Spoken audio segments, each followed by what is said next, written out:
Narkotik bir bəladır da, yəni doğrudan bəladır. İnsanın daxilinə, ruhuna hopur da sanki. Əl çəkmir insandan.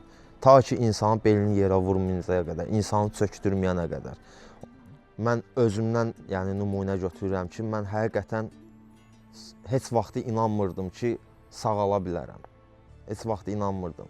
Dəfələrlə müalicələrdə olmuşam, öz detokslarda olmuşam, maçdağı olsun, bərpası olsun.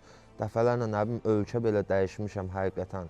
Ev şəraitində də müalicə almışam, amma heç bir vaxtı mənim üçün xeyri olmayıb da, yəni. Bir müddət, 10 gün, 5 gün, ən uzağı bir 26 gündən o tərəfə mən ayıq qalmamışam heç vaxt. Yenidən yəni istifadə eləmişəm. Reabilitasiya mərkəzi ilə tanış olandan sonra ayıq yaşamaq olur. Yəni mən inanmırdım, şübhə ilə yanaşırdım, amma yəni elə deyilmiş də. Həqiqətən 12 addım proqramı, 12 addım reabilitasiya mərkəzində yəni sağalmaq olar.